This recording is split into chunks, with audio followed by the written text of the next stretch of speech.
Have you ever wondered why some people seem to effortlessly accumulate wealth, while others struggle to make ends meet? This question has likely crossed your mind at some point. It's a fascinating conundrum, isn't it?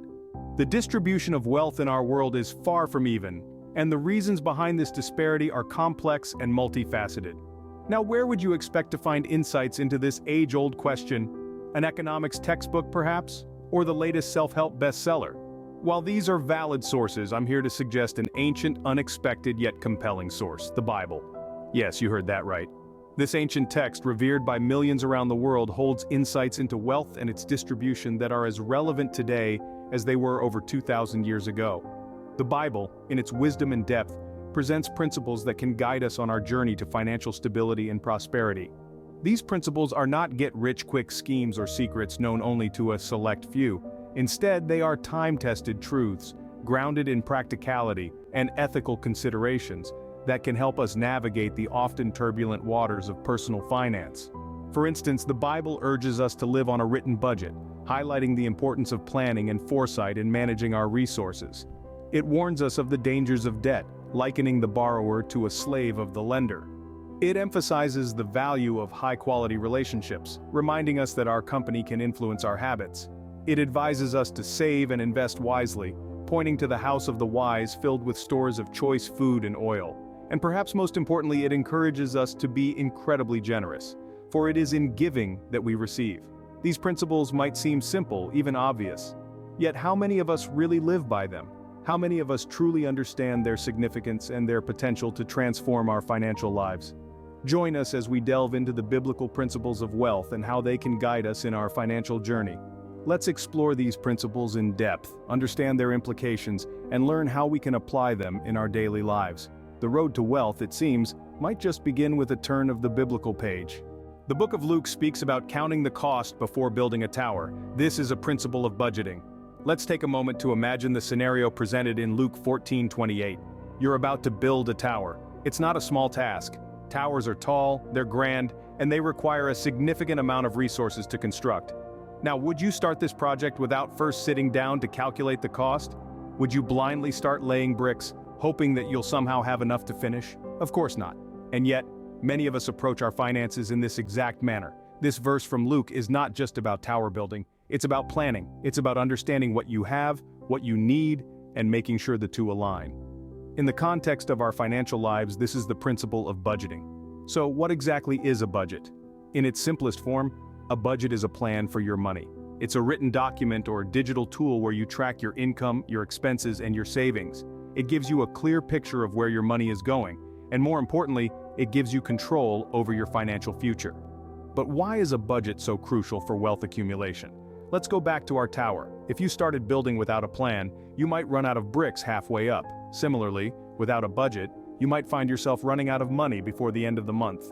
Or worse, you might find yourself sinking into debt because you're spending more than you earn. A budget is a tool that helps you make conscious decisions about your spending. It helps you prioritize your needs over your wants. It helps you identify areas where you can cut back and areas where you can save more. But most importantly, it helps you build towards your financial goals, be it buying a house, starting a business, or saving for retirement. Consider this: a budget is like a map on your journey towards financial freedom. Without it, you're merely wandering, hoping to stumble upon wealth. But with it, you're on a clearly defined path, moving steadily towards your destination. But how do you create a budget? It's simpler than you might think. Start by listing all your sources of income. Then, list all your expenses. Include everything from your rent or mortgage, utilities, groceries, and transportation, to your coffees, dinners out, and online purchases. Once you have a clear picture of where your money is going, you can start making changes. You might find that you're spending an exorbitant amount on dining out, or that you're not saving enough towards your goals. Your budget will guide you in making the necessary adjustments. Remember, your budget is not set in stone. It's a living document that should change as your life changes. Got a raise? Update your budget. Had a baby? Update your budget. Your budget should reflect your current reality, not your reality from 6 months or a year ago. One more thing to note: budgeting is not about restriction. It's about freedom. It's about freeing yourself from financial stress and uncertainty. It's about having the freedom to make choices that align with your financial goals. It's about having the freedom to build your tower, brick by brick, without worrying about running out of resources. So, let's heed the wisdom of Luke. Let's count the cost before we start building. Whether it's a literal tower, a business venture, or simply our financial future, let's plan for it. Let's budget for it. Let's take control of our finances and start building our wealth. Just as one wouldn't build a tower without first counting the cost, one should not navigate their financial life without a budget. Proverbs warns us about the power dynamic between the rich and the poor, the lender and the borrower. This timeless wisdom from the good book is our guide as we delve into the topic of debt, its perils, and how it can impact our wealth and well-being. Debt, in its simplest form, is money borrowed by one party from another. While it can serve as a tool for growth and advancement when used responsibly, it's important to understand that it comes with its own set of risks. It's like a double-edged sword. It can cut through your financial troubles. But if not handled with care, it can also cut deep into your financial health. The verse Proverbs 22:7 gives us a striking picture of the relationship between the debtor and the creditor. It says, "The rich rule over the poor and the borrower is slave to the lender." This verse is not merely a cautionary tale but a fundamental truth about the dynamics of debt. The borrower, regardless of their initial intentions, becomes subservient to the lender, bound by the terms of the loan agreement. When we borrow, we willingly place ourselves under the power of the lender, giving them control over our financial future. We become obligated to repay not only the principal amount but also any interest, fees, or penalties that may accrue. This obligation can be a heavy burden, one that can hinder our ability to build wealth and achieve financial independence. Debt can easily become a vicious cycle. As interest accumulates, it becomes harder and harder to pay off the original amount borrowed. This can lead to more borrowing to cover the existing debt, trapping the borrower in a cycle of debt that can be difficult to break free from. In the worst cases, it can lead to bankruptcy, a state that can have long-lasting effects on a person's financial and personal life. So, what's the solution? It's simple: avoid unnecessary debt. Now, this doesn't mean all debt is bad. Some forms of debt, such as a mortgage or a student loan, can be considered investments in your future. These types of debt can provide opportunities for growth and advancement. However, they should be approached with caution and a clear understanding of the terms. On the other hand, high-interest debt from credit cards or payday loans often leads to financial hardship. These types of debt are usually the result of impulse purchases or poor financial planning. They are the kinds of debt we should strive to avoid at all costs. The key to avoiding unnecessary debt is living within your means and practicing prudent financial management. This includes creating and sticking to a budget, saving for emergencies, and making informed decisions about spending and borrowing. It also involves cultivating a mindset of contentment, recognizing that true wealth is not measured by material possessions, but by peace of mind and financial freedom. Remember, it's not wrong to borrow, but when we do, we must do so responsibly, understanding the terms and the implications. We must ensure that our borrowing decisions align with our financial goals and that we have a clear plan for repayment. Debt, when used wisely, can be a tool for growth, but when misused, it can lead to financial ruin. As we navigate our financial journey, let's keep the wisdom of Proverbs 22:7 in mind. Let's aim to be masters of our money, not slaves to our debts. As we conclude this segment, let's reflect on the words of Proverbs once again. The rich rule over the poor, and the borrower is slave to the lender. The message is clear. We are called to be good stewards of our resources, to live within our means, and to avoid the pitfalls of unnecessary debt. So as we move forward, let's strive for financial freedom, not just for the sake of wealth, but for the peace and security it brings. Remember, the borrower is slave to the lender. Aim to be free from the shackles of debt. 1 Corinthians warns us about the company we keep and its impact on our habits. This verse from the Bible is as profound as it is simple. It stresses the critical role that relationships play in our lives, shaping who we are and consequently influencing our financial habits. Let's pause for a moment to consider this. It's all about the company you keep. We often hear about the importance of networking, of surrounding ourselves with people who inspire us, who push us to be better. But have you ever considered the financial implications of this? You see, when we foster high-quality relationships, we're not just benefiting emotionally or socially, we're also setting ourselves up for financial success. We're aligning ourselves with individuals who value financial stability, who understand the importance of budgeting, saving, investing, and avoiding debt. Consider this scenario.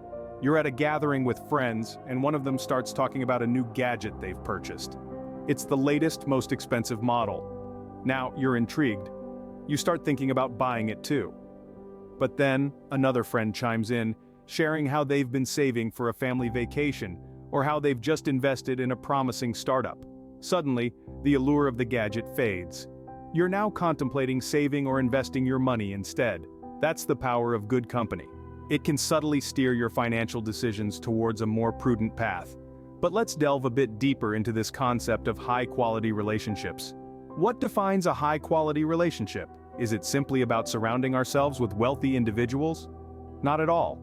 A high-quality relationship is one that brings out the best in you, that encourages you to grow, to improve, to strive for better. It's a relationship with someone who understands the value of a dollar, the importance of hard work, and the satisfaction of achieving financial stability.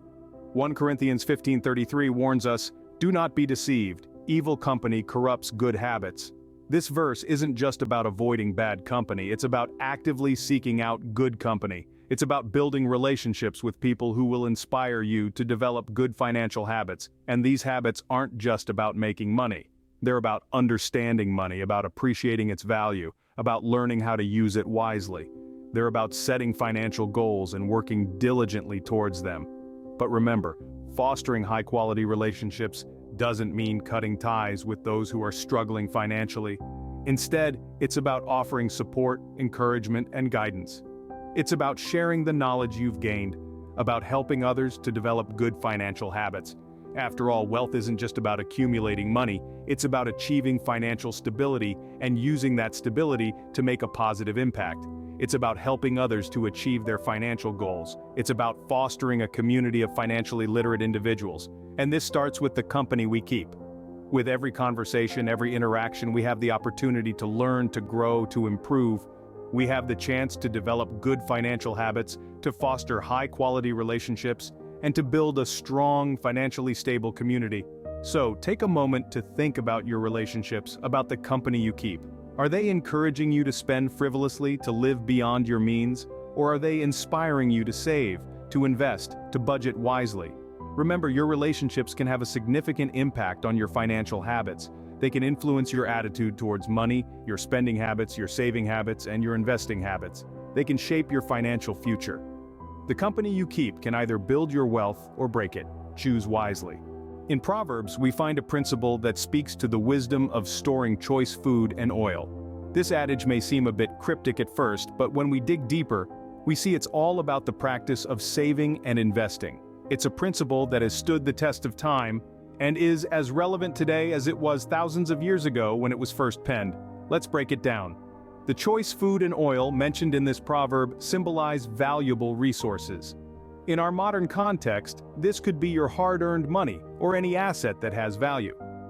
The house of the wise represents a place where wise decisions are made, and stores refers to the accumulation of these valuable resources over time. So, in essence, this verse is encouraging us to wisely save and invest our valuable resources. But why is saving and investing so important? Well, for starters, saving is the foundation of financial security. It's the safety net that catches us when we fall, the buffer that cushions life's unexpected blows. It's the means by which we can plan for future goals, whether that's buying a home, starting a business, or planning for retirement. Investing, on the other hand, is how we grow our wealth. While saving can provide a safety net, investing allows our money to work for us. Through investing, we can take advantage of compound interest, where our money earns interest, and then that interest earns interest, and so on. Over time, this can lead to significant wealth accumulation. However, it's essential to remember that both saving and investing require discipline and patience. It's not about getting rich quick, but rather about building wealth slowly and steadily over time. It's about making wise decisions today that will benefit us in the future. And while the specifics of how to save and invest can vary depending on individual circumstances, the underlying principle remains the same. We must be intentional about setting aside a portion of our resources and putting them to work for us. Now you might be thinking, I don't have enough money to save or invest. But remember, it's not about how much you save or invest, but rather that you start and continue the practice. Even if you can only set aside a small amount each month over time, this can add up to a significant sum. In fact, consider the story of the widow's mite in the Bible. The widow didn't have much, just 2 small coins, but she gave all she had. And Jesus commended her for her generosity, saying she had given more than all the others because she gave out of her poverty, not out of her abundance. This story illustrates that it's not the amount we save or invest that matters, but rather the heart and intention behind it. It's about being faithful with what we have, no matter how small it may seem. So, whether you're just starting your financial journey or you're well on your way, remember that saving and investing are crucial components of wealth accumulation. And it's not just about the financial benefits. By saving and investing, we're also developing discipline, patience, and wisdom, qualities that can benefit us in all areas of life. Let's not forget the words of Proverbs 21:20. It's a timeless piece of wisdom that still rings true today. It's a call to be wise with our resources, to think about the future, and to make decisions today that will benefit us tomorrow. Remember, wealth is not just about having a lot of money, it's about having the freedom to live life on your terms, to provide for your loved ones, and to make a positive impact on the world. And saving and investing are key tools to help us achieve this kind of wealth. So, take some time to reflect on your own financial habits. Are you saving and investing wisely? Are you making decisions today that will benefit your future? If not, it's never too late to start. In the house of the wise are stores of choice food and oil. Be wise, save, and invest. 2 Corinthians tells us that God loves a cheerful giver. This is a profound statement, one that illuminates the principle of generosity, a principle that goes beyond the simple act of giving away wealth. It's about cultivating a mindset of abundance, a mindset that not only enriches our lives, but also the lives of those around us. Generosity, as presented in 2 Corinthians 9:7, is not just about giving money or possessions. It's about giving freely, without resentment or expectation of return. It's about giving out of love, out of gratitude, out of a genuine desire to help others. It's about recognizing that what we have is not ours alone, but a gift that we have been entrusted with, a gift that we are called to share. The verse says, God loves a cheerful giver. But what does it mean to be a cheerful giver? It's not about giving with a smile plastered on your face, though that certainly wouldn't hurt. It's about giving with joy in your heart. It's about finding happiness in the act of giving itself, about finding fulfillment in the knowledge that you are making a difference, no matter how small. In the original Greek, the word used for cheerful is hilaros, from which we get the English word hilarious. It suggests not just joy, but an overflowing, exuberant joy. It's the kind of joy that comes from knowing that you are participating in something bigger than yourself, that you are contributing to the well-being of others, that you are making the world a better place. This is the joy of generosity. It's not a joy that you can buy or earn. It's a joy that you can only experience by giving, by opening your heart and your hands to others. But generosity is not just about giving, it's also about receiving. It's about acknowledging that we are all interconnected, that we are all part of a larger whole. It's about recognizing that when we give, we are also receiving. We are receiving the opportunity to make a difference, to express our love, to cultivate a mindset of abundance. This mindset of abundance is not about hoarding wealth, but about recognizing that there is enough for everyone. It's about moving away from a mindset of scarcity, from the fear that if we give, we will have less. It's about understanding that when we give, we are not depleting our resources, but rather, we are enriching our lives and the lives of others. This is the principle of generosity. It's a principle that challenges us to look beyond our own needs and wants, to consider the needs and wants of others. It's a principle that calls us to be cheerful givers, to find joy in the act of giving, to cultivate a mindset of abundance. And so, as we navigate the complexities of wealth and as we strive to live out the principles of wealth from the Bible, let us remember the call to be generous. Let us remember that it is not just about giving away money or possessions, but about giving of ourselves, about sharing our time, our talents, our love. Let us remember that it is not just about giving, but also about receiving, about recognizing the interconnectedness of all things, about cultivating a mindset of abundance. And most importantly, let us remember the joy of generosity, the joy that comes from giving cheerfully, from giving freely, from giving out of love. Be a cheerful giver, for it is in giving that we receive. So let us give, not out of obligation, but out of joy. Let us give, not out of scarcity, but out of abundance. Let us give not just our money or our possessions, but our time, our talents, our love. for it is in giving that we truly receive. We have journeyed through biblical principles of wealth, from budgeting to generosity. Throughout our exploration, we've discovered that these principles, though ancient, still hold immense relevance in our modern world. They offer us a roadmap, not just to financial stability, but to a life that is rich in every sense of the word. We began our journey with the principle of budgeting. We learned from Luke 14:28 that planning and counting the cost before embarking on any venture is a wise move. This principle urges us to live within our means, to plan our finances, and to always have a written budget. It's a principle that encourages responsibility and foresight. Next, we delved into the dangers of debt, guided by the wisdom of Proverbs 22:7. We learned that debt can enslave us, robbing us of our freedom and peace of mind. This principle nudges us to strive for financial independence, to avoid unnecessary debt, and to work towards paying off any existing debts. Our journey then led us to the power of relationships. 1 Corinthians 15:33 reminded us that the company we keep can greatly influence our habits, including our financial habits. This principle encourages us to foster high-quality relationships, to surround ourselves with positive influences, and to distance ourselves from negative ones. From there, we moved on to the importance of saving and investing. Proverbs 21:20 showed us that in the house of the wise, there are stores of choice food and oil. This principle teaches us to save wisely, to invest smartly, and to ensure a secure future for ourselves and our loved ones. Finally, we arrived at the joy of generosity. We learned from 2 Corinthians 9:7 that God loves a cheerful giver. This principle inspires us to be generous, not begrudgingly, but cheerfully. It reminds us that wealth is not just about accumulating money, but about sharing it with others, about making a difference, about spreading joy. These principles, when woven together, form a comprehensive guide to wealth management. They offer a balanced view of wealth, one that encompasses not just financial wealth, but emotional, relational, and spiritual wealth as well. May these principles guide you as you navigate your own journey to wealth. Remember, wealth is not just about money, but about living a rich and fulfilling life.